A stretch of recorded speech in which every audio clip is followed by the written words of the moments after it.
Hello बच्चों, let's read the question. The question says find out the correct statement. First, endosperm formation is a prior event, then embryo formation. Second, angiospermic and gymnospermic endosperm are 3N and N respectively. Third, endospermic seeds are found in castor, barley and coconut. Fourth, in albuminous seeds, food is stored in endosperm and in non-albuminous seed, it is stored in cotyledons. Question में हमें कुछ statements दी और बोला कि इनमें से हमें correct statement को फाइंड आउट करना है. फर्स्ट स्टेटमेंट में कहा गया है कि एम्ब्रियो फॉर्मेशन से पहले क्या होता है, एंडोस्पर्म बनता है. सेकेंड स्टेटमेंट में कहा गया है कि एंजियोस्पर्म्स का एंडोस्पर्म होता है ट्रिप्लॉइड और जिम्नोस्पर्म्स का एंडोस्पर्म होता है हैप्लॉइड. थर्ड स्टेटमेंट में कहा गया है कि कास्टर, बार्ले और कोकोनट एंडोस्पर्मिक सीड्स के एग्जाम्पल्स होते हैं. एंड फोर्थ स्टेटमेंट में कहा गया है कि एल्ब्यूमिनस सीड्स में एंडोस्पर्म के अंदर फूड स्टोर होता है और नॉन एल्ब्यूमिनस सीड्स में कॉटिलिडन्स के अंदर फूड स्टोर होता है. तो सबसे पहले बात करते हैं इस क्वेश्चन में यूज होने वाले की कॉन्सेप्ट की. तो इन दिस क्वेश्चन हमारा क्या की कॉन्सेप्ट यूज हो रहा है, एंडोस्पर्म. तो एंडोस्पर्म क्या होता है, एंडोस्पर्म होता है वो न्यूट्रिटिव टिश्यू जो डेवलपिंग एम्ब्रियो को नरिशमेंट प्रोवाइड करता है. ये क्या है, nutritive tissue that provide nourishment to embryo. अब जो एंडोस्पर्म है वो एम्ब्रियो को नरिशमेंट प्रोवाइड करता है. तो एंडोस्पर्म की फॉर्मेशन कब होगी, endosperm is formed before embryo, यानी कि एम्ब्रियो से पहले क्या होता है, एंडोस्पर्म की फॉर्मेशन और डेवलपमेंट हो जाती है. अब अगर बात करें एंजियोस्पर्म्स के एंडोस्पर्म की, इन एंजियोस्पर्म्स, तो एंजियोस्पर्म्स में जो ये एंडोस्पर्म है कैसे बनता है, bye triple fusion. Triple fusion क्या है, एक ऐसी प्रोसेस है जिसमें मेल गैमीट फ्यूज करता है विथ 2 पोलर न्यूक्लियाई. तो एंजियोस्पर्म्स में जो एंडोस्पर्म होते हैं इनकी प्लॉइडी कितनी होती है, these are triploid which is 3N.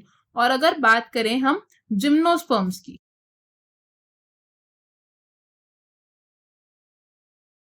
तो जिम्नोस्पर्म्स में एंडोस्पर्म कहां से डेवलप होता है, from the female gametophyte, from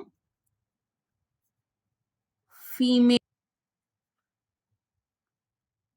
gametophyte, which means gymnosperms में जो एंडोस्पर्म है वो एक प्री फर्टिलाइजेशन स्ट्रक्चर है.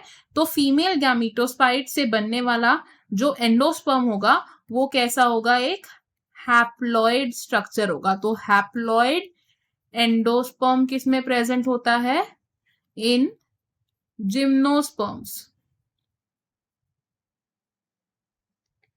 अब कुछ ऐसे सीड्स होते हैं जिनमें एंडोस्पर्म परसिस्ट करता है, seeds in which endosperm is present. ऐसे सीड्स को हम क्या कहते हैं, इन्हें हम कहते हैं एल्ब्यूमिनस सीड्स. और इस तरीके के सीड्स के एग्जाम्पल्स क्या क्या हो सकते हैं, examples can be castor, barley and maize. Castor, barley and maize. और जिन सीड्स में एंडोस्पर्म प्रेजेंट नहीं होता, यानी कि एंडोस्पर्म रिटेन नहीं होता, एंडोस्पर्म इज नॉट परसिस्टेंट, ऐसे सीड्स को हम क्या कहते हैं, नॉन एल्ब्यूमिनस सीड्स. और नॉन एल्ब्यूमिनस सीड्स का एग्जाम्पल क्या है हमारे पास, ग्राउंडनट एंड पी.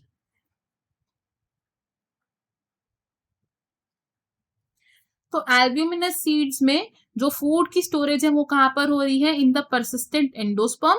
और नॉन एल्ब्यूमिनस सीड्स में फूड की स्टोरेज कहां पर हो रही है, इन द कॉटिलिडन्स. तो हमारे पास जो स्टेटमेंट्स थी वो स्टेटमेंट्स देखते हैं.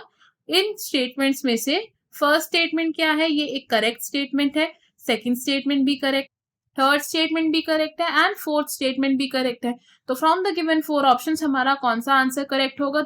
The final answer for this question is option D which says first, second, third and fourth all are correct statements. बाकी ऑप्शंस क्यों इनकरेक्ट है, अब ये देखते हैं. ऑप्शन ए से फर्स्ट एंड फोर्थ स्टेटमेंट, तो ये ऑप्शन रॉन्ग होगा बिकॉज सिर्फ यही दोनों स्टेटमेंट्स करेक्ट नहीं है. Option B is second and third statement, तो ये ऑप्शन भी रॉन्ग होगा because out of the 4 statement सिर्फ 2 स्टेटमेंट्स करेक्ट नहीं है. Option C is first and third, तो ये ऑप्शन भी रॉन्ग होगा because first, second, third and fourth चारों ही स्टेटमेंट्स करेक्ट है. इसलिए हमारा आंसर क्या है इस क्वेश्चन में? Option D. I hope you understood it well. All the best. Thank you.